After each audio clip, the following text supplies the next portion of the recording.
Hello दोस्तों, welcome back to my channel. आज मैं आपके साथ शेयर करने वाली हूँ वांगचन के fan fiction we are from future का चैप्टर 5।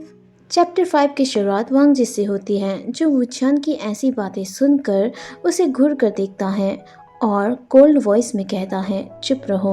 वांग जी का ऐसा रूड बिहेवियर देखकर वी वुचान को समझ ही नहीं आ रहा होता कि उसने कहाँ गलती कर दी है जो वांग जी उसके साथ ऐसा बिहेव कर रहा है। दूसरी तरफ सुजी ये सब कुछ देखकर अपने पेरेंट्स के लिए वरीड हो जाता है, क्योंकि उन दोनों की गलतफहमी पहले की ही तरह बढ़ती जा रही थी। अब सुजुई हेल्पलेस चेहरा बनाते हुए जिंगी की ओर देखता है। वो उससे मदद मांग रहा था। जिंगी समझ जाता है और अपना सिर हिलाता है। अब जिंगी अपने पसंदीदा कपल यानी कि वांग जी और वी वुचान की मदद करने की कोशिश करता है। वो उन दोनों की लव स्टोरी को देखने के लिए बहुत ज़्यादा एक्साइटेड था। उसके लिए ये एक सपने का सच होने जैसा था। अब जिंगी वी वुचान से कहता है, राजकुमार वी, क्या आप हांग वांगजन को अपना दोस्त नहीं मानते? वो आपके लिए उस हॉल से बाहर चले गए।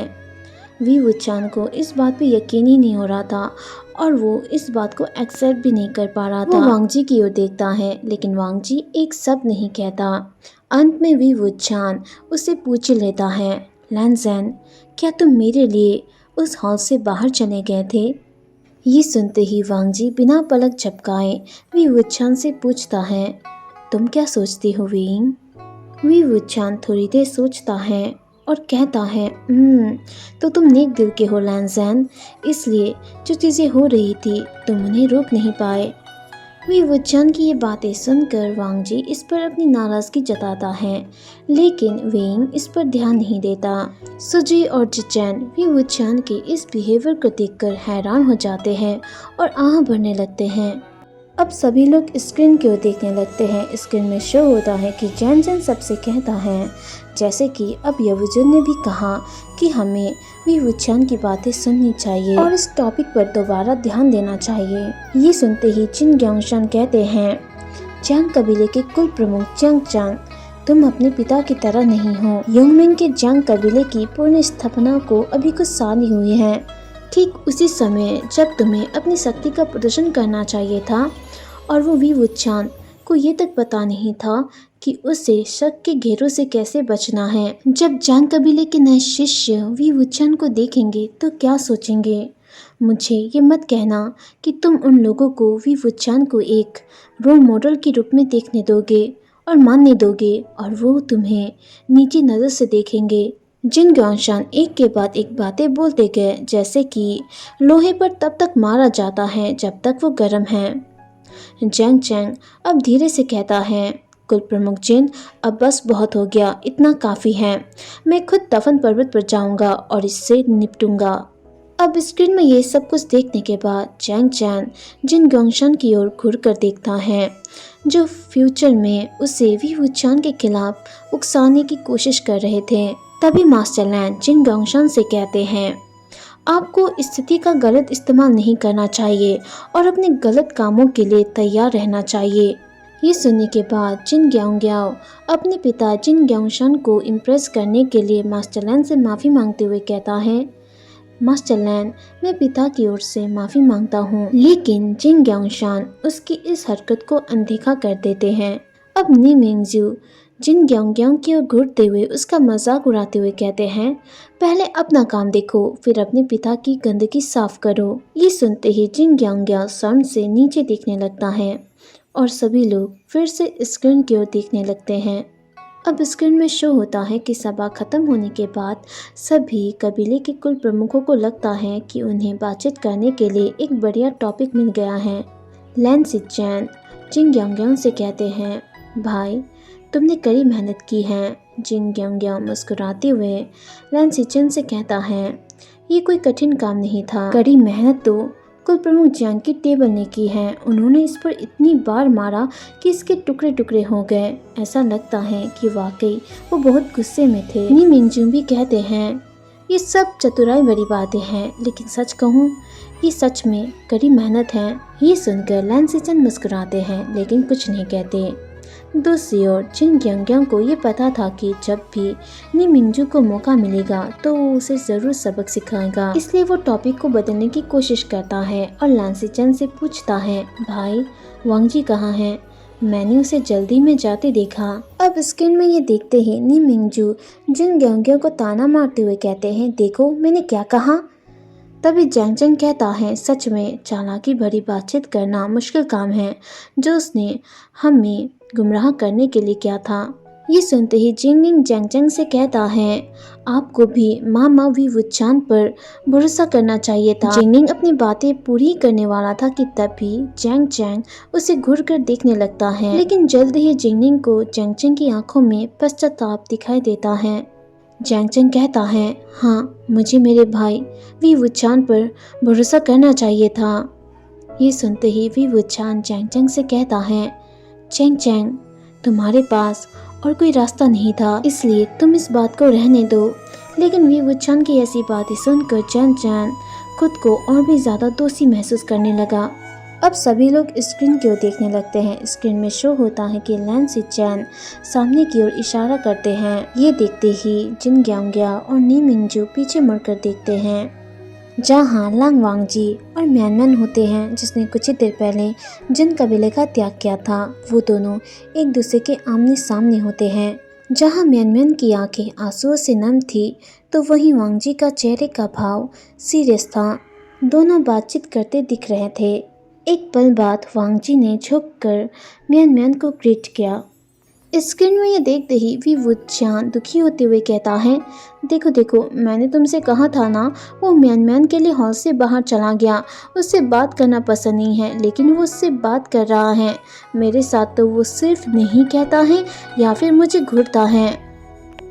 ये सुनते ही वांग जी ने कोल्ड वॉइस में कहा, हम वेइंग के बारे में बात कर रहे थे, यानी कि तुम्हारी।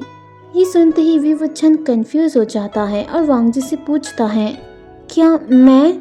वांग जी ने जवाब दिया, तुम्हारा शुक्रिया वेइंग। ये बातें सुनने के बाद वी वुचान प्यार से वांग जी से कहता है, ओ लैनजन, मैंने कभी नहीं सोचा था कि तुम इतने थॉटफुल हो सकते हो। अब वी वुचान की ऐसी प्यार भरी बातें सुनकर वांग जी का चेहरा ब्लश करने लगता है। जब उसने वी वुचान का प्यारा सा चेहरा देखा तो उसका नेक और ईयर रेड हो गए। अब वांग जी का चेहरा ब्लश करने लगा था। एम्बैरेसमेंट से बचने के लिए वांग जी तुरंत दूसरी ओर देखता है। वांग जी की इस साइनेस भरी हरकतों को देखकर सुजी और लैंसेचर मुस्कुराते हैं, तो वहीं दूसरी ओर वी वुचान, जिसने ये सब कुछ मिस कर दिया था, वो वांग जी के पहले के ही नॉर्मल बिहेवियर को देखकर निराश हो गया था। अब सभी लोग स्क्रीन की ओर देखने लगते हैं। स्क्रीन में शो होता है कि जैन चैन अपने साथ 30 शिष्य को लेकर वी वुचान से मिलने चले गए। यिलिंग में पहुंचते ही तवन पर्वत के नीचे उन्हें एक गिरी हुई दीवार मिली, जिसके आगे सैकड़ों कठपुतलियां घूम रही थी। जैंग जैंग आगे बढ़ा। उन कठपुतलियों ने उसे कुछ नहीं किया, लेकिन जैसे ही जैंग जैंग के पीछे जो शिष्य थे वो आगे बढ़े, तो उन कठपुतलियों ने चेतावनी के रूप में एक धीमी सी दहाड़ लगाई। वार्निंग को समझते हुए जैंग जैंग ने शिष्यों से कहा कि वो पहाड़ के नीचे उसका इंतजार करे। जैंग जैंग अकेले ही पहाड़ी के ऊपर चला गया। अब दूसरी तरफ पहाड़ी के ऊपर एक रेड रोप लगाई हुई औरत यानी कि वैंकिंग वी वुचान के साथ बैठी हुई थी, और एक आदमी जो ईमानदार लग रहा था वो पासी की खेत में जमीन खोद रहा था। वी वुचान अपना पैर हिलाते हुए वैंकिंग से कहता है, आलू के बारे में क्या ख्याल है? वैंकिंग ने भारी आवाज में जवाब दिया, नहीं, मूली मूली उगाना आसान है, वो अक्सर नहीं मरती। आलू की देखभाल करना मुश्किल है। वी वुचान कहता है, नहीं, मूली अच्छी नहीं है। स्क्रीन में ये देखते ही जिंगलिंग जैंग जैंग से पूछता है, मामा जी, क्या आपने सच में दादाजी की बातें सुनी? जैंग जैंग ने जिंगलिंग के बातों का कोई जवाब नहीं दिया। वो वहाँ गया था। हाँ, जैंग जैंग वहाँ गया था और उसके पास इसके लिए अलग अलग कारण थे। या तो हम ये सोच सकते हैं कि उसने दूसरों की कई बातों पर विश्वास किया था, या तो हम ये समझ सकते हैं कि वो वहाँ इसलिए गया था क्योंकि वो सारे कबीलों को गलत साबित करना चाहता था। वो वी वुचान को अपने कबीले में वापस लाना चाहता था। वो वी वुचान को अपनी साइड करना चाहता था, जैसे कि वी वुचान ने उससे अतीत में वादा किया था। वो पहले ही अपने माता पिता को खो चुका था और वो अब अपने भाई को भी नहीं खोना चाहता था। लेकिन वी वुचान कुछ बाहरी लोगों के लिए उसे परेशान कर रहा था। क्या वी वुचान एक बार के लिए स्वार्थी नहीं हो सकता और उन सभी को उनके हाल पर नहीं छोड़ सकता? जन जन जानता था कि वी वुचान उन बाहरी लोगों को नहीं छोड़ेगा जो वैन कबीले के थे।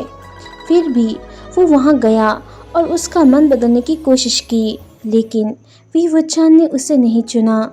उसने उन बाहरी लोगों को चुना और उसे और उसके कबीले को छोड़ दिया। जन जन जानता था कि वी वुचान ऐसे ही हैं। वो हमेशा नतीजों को लेकर ऐसे ही बेपरवाह रहता था। जंग जंग के पिता हमेशा कहते थे कि वी वुचान ही वही था जो जंग कबीले के आदर्श का मतलब समझ सकता था। वी वुचान सेल्फलेस और हीरो बन सकता था, लेकिन वो नहीं बन सका। चैंग चैंग स्वार्थी है, या हम कह सकते हैं कि वो कायर है जो अपने भाई वी वुचान की तरह खड़ा नहीं हो सकता और वैन कबीले और अपने भाई वी वुचान के लिए बाकी कबीलों के साथ नहीं लड़ सकता। ये वी वुचान की ही गलती है कि उसे दुनिया में मदद की ज़रूरत वाले सभी लोगों की जिम्मेदारी लेनी पड़ती है। ये उसकी ही गलती है कि वो अपने सामने कुछ भी गलत नहीं देख सकता है और फिर उन लोगों की मदद करने के लिए वो सभी चीज़ों को रिस्क में डाल देता है। वो पहले से ही बहुत चीज़ें खो चुका है, वो दूसरी चीज़ों को रिस्क में नहीं डाल सकता। अगर हम इस दुनिया में रहना चाहते हैं तो हमें कुछ चीज़ों के लिए अंधा होना होगा और स्वार्थी बनना होगा। अगर कोई सोचता है कि वो गलत है तो वो जो भी सोचे वो उसकी परवाह नहीं करता। ये सब जंग चैंग की सोच थी जो वो अपने पास ही सीमित रखता है और अपने फ्यूचर नेफ्यू यानी जिंगनिंग को अनदेखा करते हुए स्किन की ओर ध्यान देने लगता है। अब स्क्रीन में ये सब कुछ देखने के बाद जिंगी कहता है, राजकुमार वी तो सच में बहुत ज़्यादा ड्रामेटिक है। ये सुनते ही वी वुचान चौंकते हुए कहता है, मैंने गलत नहीं कहा, मूली सच में घिनौनी होती है। वी वुचान की ऐसी हरकतों को देखते हुए चैंग चैंग स्क्रीन की ओर देखते हुए गुस्से में वी वुचान से कहता है, नखरे दिखाना बंद करो। ये सुनते ही वी वुचान अपने भाई चैंग चैंग की ओर देखता है जो गुस्से में लग रहा था। वो अपना प्यारा सा मुंह बनाता है, लेकिन चैंग चैंग उसे अनदेखा कर देता है। दूसरी ओर लांग वांगजी वी वुचान की ओर प्यार भरी निगाहों से देखते हुए कहता है, प्यारा विंग, ऐसा लगता है जैसे उसकी आंखों में दो दिल बन गए हो। और इसी के साथ मैं इस चैप्टर को यहीं पे एंड कर रही हूँ। अगर आपको स्टोरी पसंद आ रही हो और आप इसका नेक्स्ट चैप्टर देखना चाहते हो तो जल्दी से कमेंट में नेक्स्ट चैप्टर की बारिश कर दो, तब जाके मैं इसका नेक्स्ट चैप्टर एक्सप्लेन करूँगी।